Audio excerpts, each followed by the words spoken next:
Episode of Project Glow's Soul Food Book Review. My name is Stephanie Burton, and today I'm going to introduce to you one of my all-time favorite relationship books.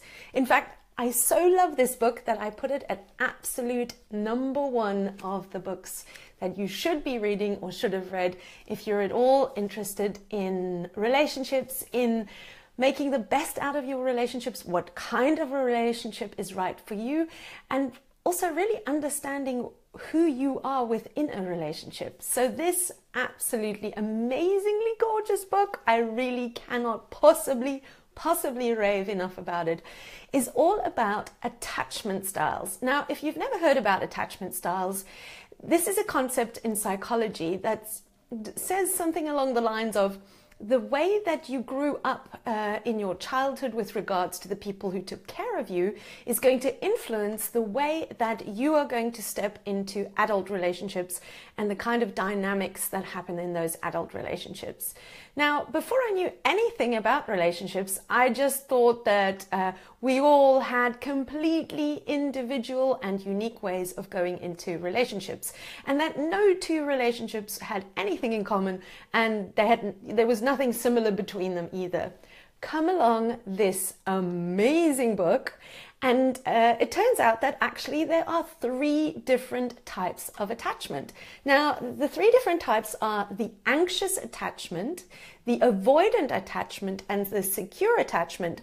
But in reality, it turns out that most of us are actually anxious and avoidant, and secure is very, very rare, and most people sort of swing between the two of them. So to give you an idea about what attachment style, how these attachment styles differ, is that each individual attachment style, I'm just going to read from here, have their own view of intimacy and togetherness, their own way to deal with conflict, their own attitude towards sex, and their own ability to communicate their wishes and needs, and the expectations that they have from their partners in relationships. Okay, so what is so amazing about this particular attachment book, because there's plenty of them, is that it gives you an amazing questionnaire right at the start that lets you figure out exactly what your attachment style is.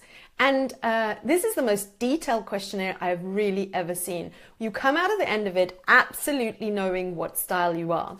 Then what it also shows you is the different type of coping mechanisms that each individual style has. Now, to give you a little bit of an idea, anxiously attached people need connection. Avoidantly attached people really desperately want connection at their core, but because of the upbringing, the parenting, the nurturing that they've had, they shy away from togetherness, they shy away from intimacy, they really become quite uncomfortable when somebody gets too close. Secure is, of course, where everything is perfectly all right, but as I said, it's a rare thing that human beings are securely attached. In my experience, that takes a lot of personal work, and even then, if you're mostly secure, you're still going to have moments of either avoidant or anxious, because that's so deeply rooted in who you are and how you grew up. Okay, so the anxious attachment style, when they get nervous, they want to reach out. They want to make the relationship more connected. So the anxiously attached person really likes it when you reassure them, when you text back really quickly, when you let them know that everything is okay. The avoidantly attached person is all about distance. They want to have their own space. They want to have their own individual interests. They don't really get very comfortable with a lot of personal information, with a lot of intimacy, with a lot of closeness. What I find most fascinating about all of this is that actually both these predominant styles of anxiously attached and avoidantly attached, they come from the same wound. Let me explain a little. And actually, this next piece might help you a little. Numerous studies show that once we become attached to someone, the two of us form one psychological unit. Our partner regulates our blood pressure, our heart rate, our breathing, and the levels of hormones in our blood. We are no longer separate entities. The emphasis of differentiation that is held by most of today's popular psychology approaches to adult relationships does in fact not hold water from a biological perspective. Dependency is a fact. It is not a choice or a preference. And the reason that they say that is because traditionally, anxiously attached people have all been piled into the codependency bucket.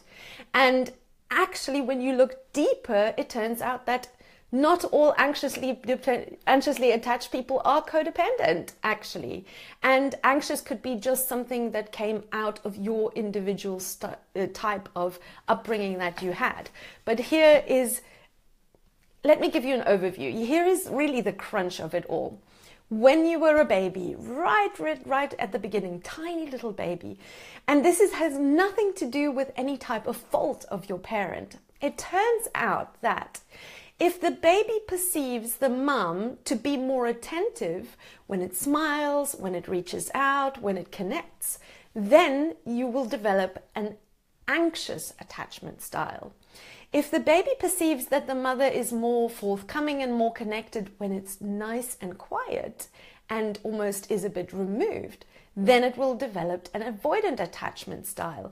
It has to do with trauma, and not really trauma like abuse and things like that.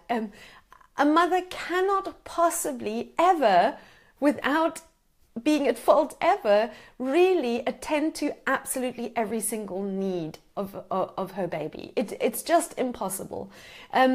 Although, trauma does come into it, abuse does come into it, and when you really do, read a lot more research, there's a lot about postnatal depression, there's a lot about bonding that the mum had from her childhood. But ultimately, what's important to realize that it isn't better to be one or the other. It isn't better to be avoidant or better to be anxious. But the problem that you will have is that almost by magic, avoidantly attached people who like to hang back, not be attached, magically get drawn to anxiously attached people. And this is what happens when we first meet each other. Anxiously attached people want more. They tend to get into relationships really quick, really fast. They want to know more, know very quickly that the other person likes them. The avoidant style person wants to hang back, wants to take it easy, wants to take their time. And even then, too much is too much, and they will back off. Here is the magic in the whole thing. Actually, this is a perfect collision, if you like, because at the core of this problem, the anxiously attached person needs to learn a bit of the cool and the chill of the avoidant. And underneath the cool exterior of the avoidant, they need to learn the exuberance and the connection of the anxious. And so the universe has basically jammed these two people together so they can draw from each other's strengths. But what happens is most of the time they get annoyed and they get frustrated by the other person's weakness. So the anxious person will get even more anxious because the avoidant person will withdraw, and the avoidant person will get more withdrawn because the anxious person is too much in their face. What this book does incredibly well is also give you real strategies about how to overcome these issues, and actually who is right for you as a style, and what the type of things you can do to qualify people right from the start to make sure that they do meet your anxious or avoidant needs. And as I said, I can't rave about this book enough. It has been a game changer for so many people that I've recommended it to. I'm sure you will enjoy it. There are lots and lots and lots of different exercises in here, and I would love to hear from you. If you have read this book, what was the highlight for you? And once you read it, do pop back and let me know whether you are anxiously or avoidantly attached, and what specifically you did different after reading this book. So my recommendation for today is Attached by Helle and Levine. Thanks so much. I'll see you next week for a next Soul Food book review. Bye.